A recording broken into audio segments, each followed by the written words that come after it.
Bienvenue sur Actualité du Monde. Que disent les nouvelles prévisions de l'Institut Pasteur? La part de la population touchée par le coronavirus en France serait nettement plus petite qu'annoncé au mois d'avril. Une étude publiée dans la revue Science et signée par plusieurs chercheurs de l'Institut Pasteur revoit à la baisse les premières projections de la Fondation publiées en avril et estime désormais à 4,4% le taux de la population française contaminée par le Covid-19, soit 2,8 millions de personnes. C'est effectivement moins que ce que l'Institut avait prévu le 20 avril dernier, lorsque les chercheurs et les scientifiques avaient évoqué le chiffre de 5,7%. L'étude s'est basée sur des projections à partir de données d'hospitalisation. La baisse par rapport au chiffre initial s'explique selon les chercheurs par le confinement qui se serait avéré particulièrement efficace. Mais cette part très faible de la population touchée par le coronavirus écarte encore un peu plus l'immunité collective comme solution de sortie de la pandémie. Selon l'étude de Pasteur, il faudrait que 65% de la population soit immunisée pour que la pandémie soit sous contrôle, un pourcentage que la France semble loin de pouvoir atteindre. Les chercheurs estiment que l'immunité de la population semble insuffisante pour éviter une deuxième vague si toutes les mesures de contrôle sont libérées à la fin du confinement. Ils encouragent donc néanmoins les Français à maintenir des mesures de contrôle efficaces qui limitent les risques de transmission, après le 11 mai pour éviter un rebond de l'épidémie. Bien d'autres données sur l'épidémie de coronavirus en France méritent d'être mentionnées. Nous constatons que 3,6% des personnes infectées sont hospitalisées et 0,7% meurent, allant de 0,001% chez les moins de 20 ans à 10,1% chez les plus de 80 ans, écrivent les chercheurs dans Science. À tous les âges, les hommes ont plus de chances d'être hospitalisés, d'entrer en soins intensifs et de mourir que les femmes, précisent les auteurs. Le confinement aurait en outre réduit le nombre de naissances de 2,90 à 0,67, réduction de 77%.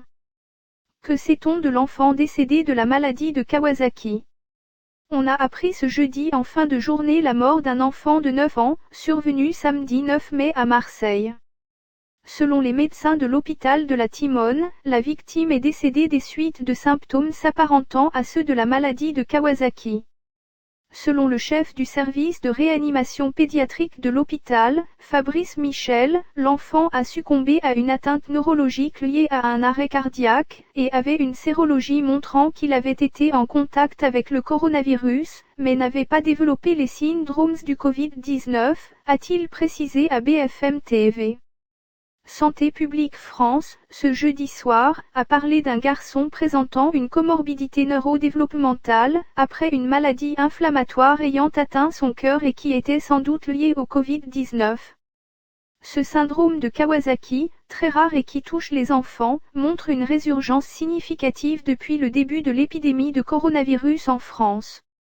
À tel point qu'un lien présumé entre le Covid-19 et la maladie de Kawasaki est fortement suspecté.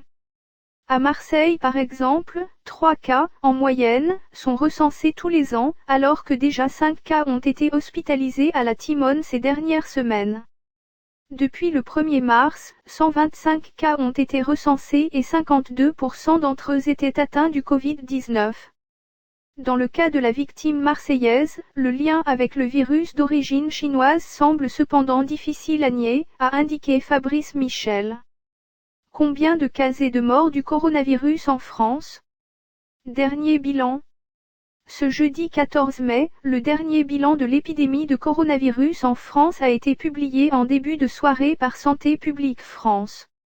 L'instance annonce 27 425 décès depuis le début de l'épidémie, soit 351 de plus par rapport à mercredi, un chiffre qui remonte donc après les 83 décès enregistrés mercredi et les 348 entre lundi et mardi.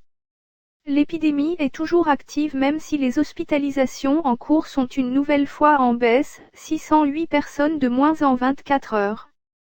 141 356 cas confirmés par PCR, EHPAD compris, soit 622 de plus. 73 334 cas en EHPAD, soit 404 de plus.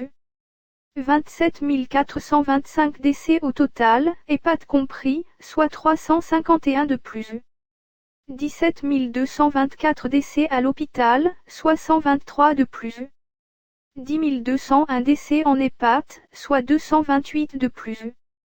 20 463 hospitalisations en cours, soit 608 de moins.